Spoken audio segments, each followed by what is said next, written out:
Well, hello, Shiny Crafty People. It's Tim Totten here, and I want to welcome you back to the channel. Today, I want to talk to you about my favorite quilt block, or at least one of them, and it is the half square triangle. Look at this thing. Now, here's the deal about it. A lot of people might say this is just a component for other blocks, and it certainly is, but it can be a block completely on its own. You can make this as a huge block, a smaller component to another block, whatever you wish to do. But it is a block on its own or a component for others. Now, what you need for this is basically two triangles that together make a square. So imagine if this is a square, when we can bisect it in two ways to make a two-piece block. One would be just right across the middle, up and down or left and right, and that would be two rectangles. They don't really call that a half rectangle square. I don't know. This is a half square triangle because when you bisect it between the 2 points, it cuts into two perfectly equal triangles and creates a square. Now, back in the day before rotary cutters and those type of things, you would have to cut two triangles, right? And then you would have to put them right sides together and stitch along that line. And because you cut these across the bias, they can kind of stretch out a little bit. And you'd have to sew those together and then trim it up somehow. But now with the advent of rotary cutters and flat cutting tables and square up rulers, it is so much easier. So I'm going to show you what we need to actually make this set of easy half square triangles. And it really is. It's one of the very simplest blocks that you can do. And if there's a question about whether or not you can actually turn this into a quilt all by itself, while I'm getting ready, I want to show you a quilt that I made myself. I made this about 15 years ago or so, and it's just half square triangles, and they are randomly placed out in beautiful colors. To me, it looks like a bunch of sailboats on the water, and I really love this quilt. It hangs in my house so I can show off, how pretty these half square triangles are. So what we need is, we're gonna need some squares of fabric. I'm using two different colors, but you could just multicolor this. This is a real simple color, and this is black batik. Now, it's going to be important. I'll show you why we want at least one fabric that either has a light background, or we need to have a chalk pencil. I'm going to use a regular pen because we do have a light background. We'll need some things to rotary cut with, and this is actually, these can be considered square up rulers, although none of these is actually really a square up ruler. So I'm going to show you how to use these if you have them, if you don't have a square up ruler. If you do have a square up ruler, it's easy to use it, and they'll make much more sense for that. I'm going to have a nice pad and my iron so that I can iron these out. So let's get started. To make these, we're going to take basically two blocks, one of these black batik blocks, and lay it down. And it's the same either side, so it really doesn't matter. You can pick which side you like. And we're going to put right sides together. So let's say that's the side that's going to face out. And then I'm going to right side together this square. Now I want 4 or 4.5 inch squares when I'm done. And so by doing that, I cut these squares 5 inches. So you're gonna lose at least 1/2 inch when you make these, maybe more. So if you even go a little bit bigger, 5.5, it just depends. General rule is you add about 7/8 of an inch to whatever size you want. So if you want a 3-inch block, you would make your blocks 3 and 7/8 inches. I just add an inch. I think that's even better. You'll have plenty of room if that's the case. And then we'll take a ruler and we'll go from corner to corner, and we're just going to draw along this. So line it up corner to corner and just use your pen and draw a line right through the middle. We're not going to see that line. We're not going to sew on it. We're going to sew 1/4 inch away from it on both sides. We'll sew 1/4 inch away on this side and 1/4 inch away on that side, and sew down each side, and bam, we will have two half square triangles made in the middle. That's where this puppy came from. All right, let's go over to the sewing machine. So here we are at the machine, and what I'm going to do, I'm going to use the width of my presser foot and just put it to the left side of that line and just sew. And I'm going to use a red thread so that you can easily see the color as it goes through. And my presser foot is 1/4 inch, so I feel confident just going right next to that. So you'll see I've drawn that, I've stitched that line down, and I'll just spin it around and do the same thing on the other side. 1/4 inch.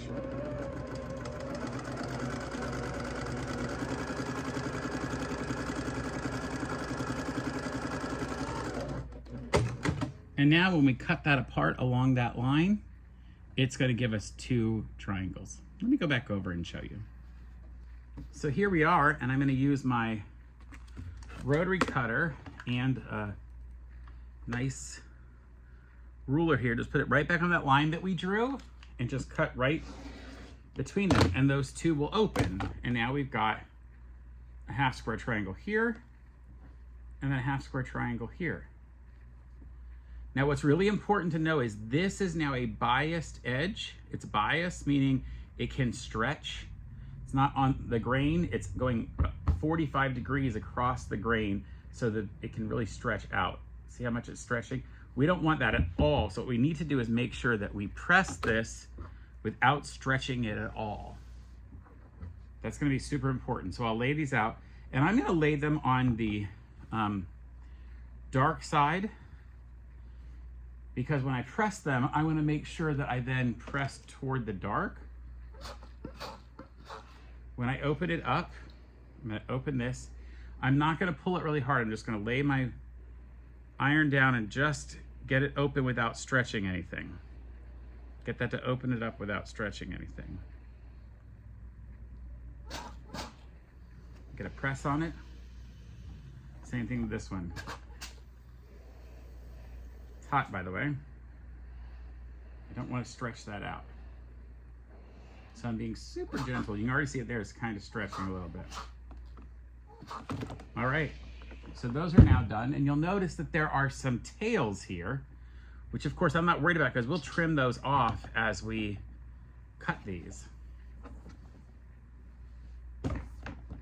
So I have a cutting mat here. What I'm going to do is lay this down, and I will use the edge here, this 45-degree line through here, and put that 45-degree line right on this mark. In fact, I'll turn it this way. And what this is going to show me is how big of a square I could make. So if I did right up to the edge and just trimmed the smallest amount off, I could still just about get to 4.5. But I'm going to make these 4-inch ones, so I'll come back. I want to show you that you could really just shrink it a little bit. So I'm going to bring and have plenty of room to cut off on these 2 sides.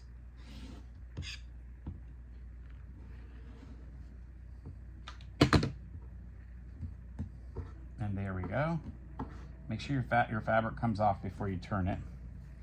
And then I can either turn this entire piece around, or I can spin this rotating cutting mat, which I have to unlock it on the back if I want to do that. I do want to do that. Spin that completely around.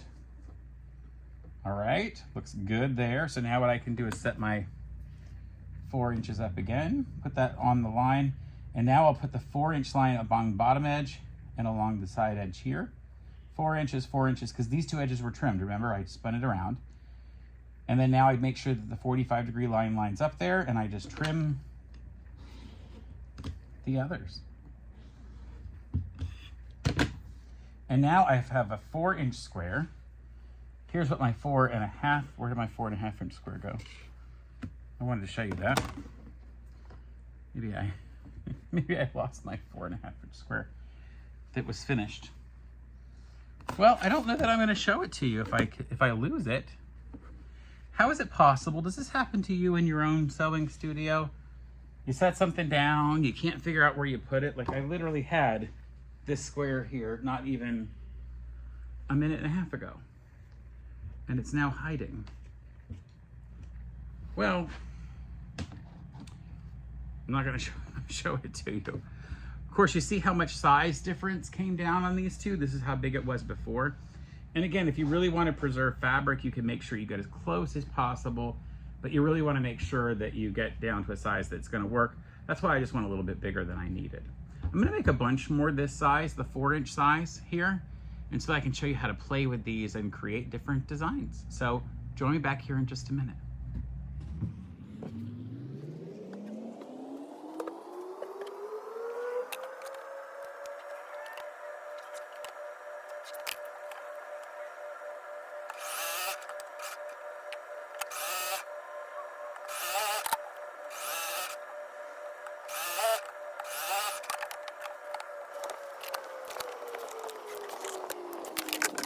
So I've made this pile of other ones, and I'm going to go ahead and just trim these up. as I go along. And then make them all four. The nice part about this is you don't have to worry about, if you're going to go to much smaller than they already are, you can just line it up and make sure you have enough to cut off. Is no problem. Because we're only doing 4 inches. That's so much easier. And again, I put my 4-inch mark along the sides and the top.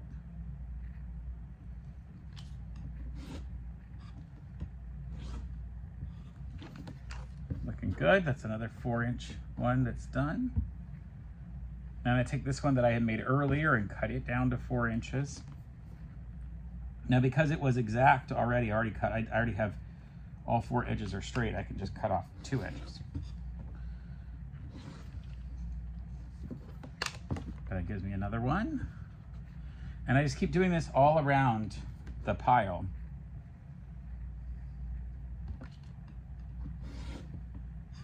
So this becomes actually quite therapeutic. In my mind it does. And I'm not even rotating the cutting board anymore, although it is nice to do it this way by rotating, but these really aren't going to get out of shape, so I'm not worried about it. And square up rulers are all different. You can easily, I mean, if you're going to make a lot of these, if I was going to make a lot of like 6-inch half square triangles, I would get a 6-inch square up ruler. It would just be a whole lot easier. Especially if you're doing a lot, or a lot of, 2.5 inch or something. There are other methods to make these. I'm just not showing you the other methods right now. There's some really good ones to do these, and one day in the future I'll show you how to do, like, I think it's like 36 of them or 32 or something like that at a time. It's crazy.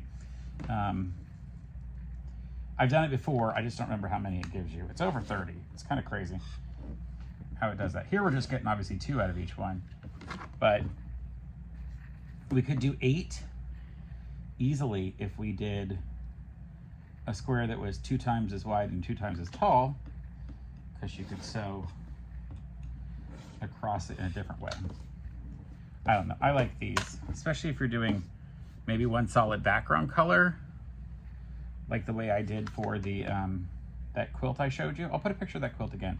One of the things I did was I put a lot of, I used a whole bunch of the light colored squares.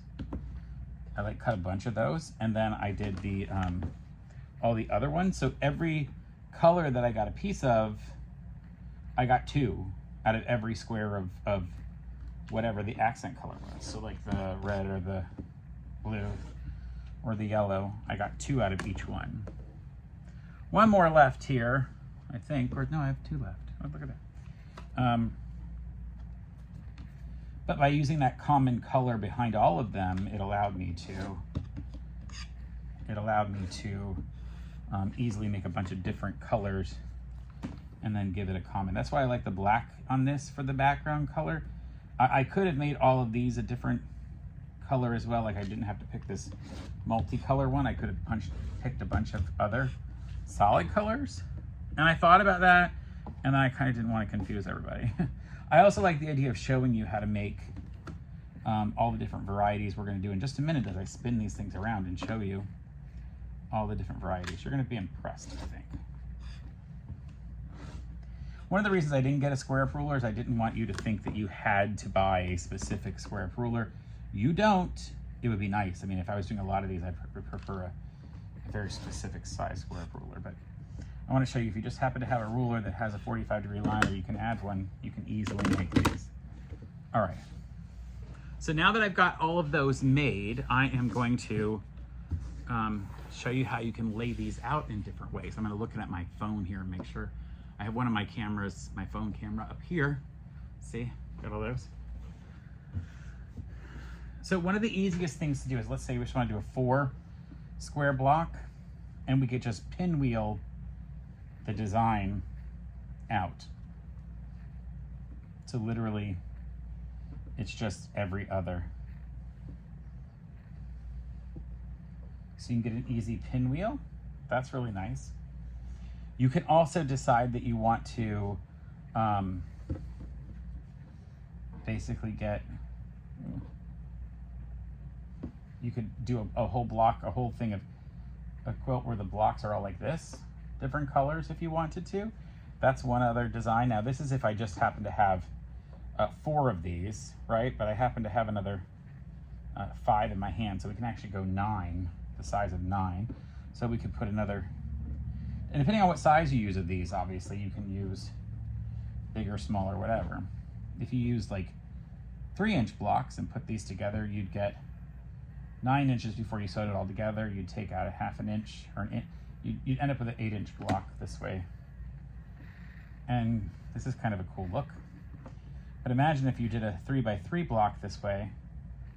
This one is 12 inches of fabric, but you take a 1/2 inch out here and a 1/2 inch out here, so it becomes an 11-inch block. And then once you take a 1/2 inch on the sides, it becomes a 10-inch finished block. So that's an interesting way you can do it. And then you can do a bunch of other things. So we could easily